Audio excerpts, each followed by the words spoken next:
नमस्कार बच्चों, आज है दिनांक 2 अक्टूबर 2020। आज हम कर रहे हैं कक्षा 8वीं के विद्यार्थियों के लिए वर्कशीट नंबर 4 संसाधनों के संरक्षण की आवश्यकता। और ये जो वर्कशीट है ये संसाधनों के संरक्षण के विषय में हमें बताएगी, साथ ही हमें क्या करना चाहिए अपने संसाधनों को बताने के लिए वो भी हम डिस्कस करेंगे। तो आइए देखते हैं हमारी वर्कशीट में हमें क्या दिया गया है। मनुष्य अपनी आवश्यकताओं की पूर्ति के लिए संसाधनों का उपभोग करता है। जनसंख्या वृद्धि के कारण संसाधनों की मांग लगातार बढ़ रही है। विकास की चाह और लालची प्रवृत्ति के कारण मनुष्यों ने संसाधनों का अंधाधुंध दोहन किया, जैसे खनन, वनों की कटाई आदि। इससे प्रकृति एवं वन्य प्राणियों का विनाश हुआ है। तो देखा बच्चों आपने, हम मानवों ने कितना प्राकृतिक असंतुलन फैलाया है। हमने वनों को काटा, हमने खनन किया, जिससे कि प्रकृति पर असर पड़ा है। आगे आपको क्या करना है, कागज बनाने के लिए भी बहुत से पेड़ों को काट दिया जाता है, अतः कागज को व्यर्थ ना होने दें। तो बच्चों आगे से आपको ये ध्यान रखना है कि जो कागज आप प्रयोग करते हैं अपनी उत्तर पुस्तिका में या पुस्तक में, वो भी पेड़ों को काटने से बनाए जाते हैं, इसलिए आपको उनको व्यर्थ नहीं करना है। इसी तरह सीमित मात्रा में मौजूद पेट्रोल का भी मनुष्य अत्यधिक दोहन कर रहा है, जो एक न एक दिन खत्म हो जाएगा। यहाँ तक कि मानव प्राकृतिक उपहार जैसे पानी और वायु को भी बर्बाद और प्रदूषित कर रहा है, अंततः जिसका परिणाम हमें ही भुगतना पड़ता है। तात्पर्य यह है कि अत्यधिक दोहन होने से प्राकृतिक संतुलन या प्रकृति का संतुलन जो है वो बिगड़ने लगा है। यदि यह संतुलन नष्ट हुआ तो मानव का अस्तित्व ही खतरे में पड़ जाएगा। मानव के अस्तित्व एवं प्रगति के लिए प्राकृतिक संसाधनों का संरक्षण बहुत जरूरी है। अतः हमें संसाधनों का प्रयोग प्रकृति को बिना नुकसान पहुंचाए विवेकपूर्ण ढंग से नियोजन के साथ करना चाहिए, ताकि लंबे वक्त तक हम उसका लाभ उठा सकें और भावी पीढ़ी भी उसका उपयोग कर सके। इसे ही हम सतत पोषणीय विकास कहते हैं। तो बच्चों आपको आगे से ध्यान रखना है कि हमें प्राकृतिक संसाधनों का प्रयोग बहुत सोच समझ कर करना चाहिए। अब देखते हैं आगे क्या कार्यकलाप आपके लिए दिया गया है। ऐसे कई तरीके हैं जिनसे हम संसाधनों के संरक्षण में मदद कर सकते हैं। तो आपको करना क्या है कि जो प्रत्येक चित्र के सामने दिए गए कैप्शन को पढ़ें। प्रत्येक चित्र संसाधनों का संरक्षण कैसे कर सकता है उसके नीचे लिखें। तो सबसे पहला जो चरित्र है वो है आयशा का। चरित्र क्या होता है? कैरेक्टर, यानी कि जो आपको तस्वीर में दिखाया गया है। तो आयशा जो है, आयशा घर की सारी लाइटें जलाकर पढ़ती है। तो आप बताएंगे कि वो क्या कर सकती है जिससे कि बिजली की बचत हो सके। वो बिजली का बहुत ज़्यादा प्रयोग कर रही है, अंधाधुंध प्रयोग कर रही है, तो उसे आपको समझाना है कि वो क्या करे। तो आप यहाँ पर देखेंगे कि यदि आयशा अपने घर की सभी लाइट न जलाकर केवल 1 या 2 लाइट के माध्यम से पढ़ाई करे तो वह बिजली की बचत कर सकती है। अब अगली तस्वीर आप यहाँ देखेंगे तो उसमें कुछ जलाया जा रहा है। वो क्या है?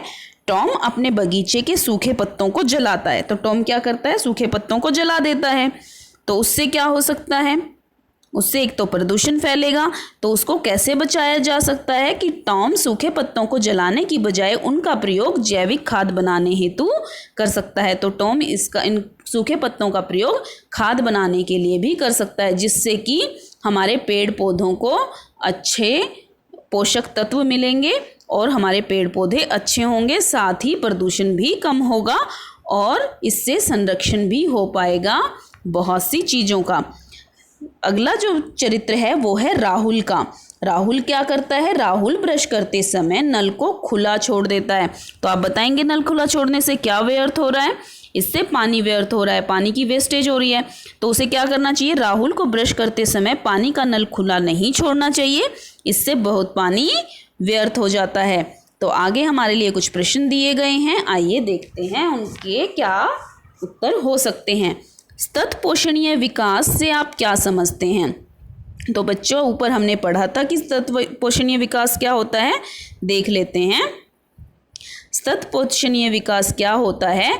जब हम संसाधनों का प्रयोग प्रकृति को बिना नुकसान पहुंचाए विवेकपूर्ण ढंग से नियोजन के साथ करते हैं ताकि लंबे वक्त तक हम उसका लाभ उठा सकें और आने वाली पीढ़ी भी उसका उपयोग कर सके, तो हम इसे सतत पोषणीय विकास कहते हैं। तो ये था आपका सतत पोषणीय विकास। अब अगला प्रश्न हमसे क्या पूछता है, संसाधन संरक्षण क्यों जरूरी है। तो प्रश्न नंबर 2 में पूछा गया है कि संसाधनों को क्यों संरक्षित करना चाहिए। तो वो हम यहाँ देख लेते हैं कि मानव के अस्तित्व एवं प्रगति के लिए प्राकृतिक संसाधनों का संरक्षण बहुत जरूरी है। तो ये है हमारे प्रश्न नंबर 2 का उत्तर। अब हम अगला प्रश्न अपना देखते हैं। अगले प्रश्न में हमसे पूछा गया है, यदि पेट्रोल पूरी तरह समाप्त हो जाए तो आपके जीवन में क्या बदलाव आएगा, सोचकर लिखिए। तो पेट्रोल के बारे में हमने अपनी पिछली वर्कशीट में भी पढ़ा था कि यदि पेट्रोल ख़त्म हो जाएगा तो पृथ्वी पर रहने वाले हम पृथ्वीवासियों के लिए बहुत ही कष्टदायी समय होगा। यदि पृथ्वी पर पेट्रोल पूरी तरह समाप्त हो जाए तो हम पृथ्वीवासियों के लिए एक अस्थिरता की स्थिति उत्पन्न हो जाएगी। इससे हमारे आवागमन के साधनों पर असर पड़ेगा, हमारी अर्थव्यवस्था बुरी तरह से प्रभावित हो जाएगी, विभिन्न देशों के बीच में युद्ध तक की स्थिति बन सकती है, क्योंकि इससे जो बचा कुचा पेट्रोल है उसके दाम बढ़ जाएंगे। पेट्रोल का निर्माण एक लंबी प्रक्रिया है और यदि यह ख़त्म हो जाता है तो हमें इसके बिना ही जीने का नया तरीका खोजना होगा, जिससे हमारी ज़िंदगी पर निश्चित ही गहरा असर होगा। तो अगला प्रश्न देखते हैं, हमसे क्या पूछता है, संसाधनों के संरक्षण में आप अपना क्या योगदान दे सकते हैं। तो बच्चों, हमने देखा कि जो हमारे विभिन्न चरित्र थे इन तस्वीरों में, उनको हमने कुछ सलाहें दी थी, हम वो भी अपना सकते हैं। और साथ ही हम संसाधनों के संरक्षण में क्या क्या योगदान दे सकते हैं, आइए देख लेते हैं। संसाधनों के संरक्षण में हम सभी बेहतरीन योगदान दे सकते हैं यदि हम संसाधनों का प्रयोग विवेकपूर्ण ढंग से व नियोजन के साथ करें।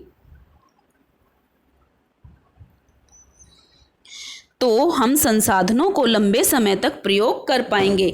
जैसे कि यदि हम पेट्रोल का प्रयोग सोच समझकर करें तो हमारी आने वाली पीढ़ियों के लिए भी इसके भंडार सुरक्षित रखे जा सकते हैं। इसी प्रकार पीने के पानी की बचत भी आने वाली पीढ़ियों के लिए वरदान साबित हो सकती है। तो बच्चों, ये थी आज की वर्कशीट। अब हम मिलेंगे नई वर्कशीट के साथ। धन्यवाद।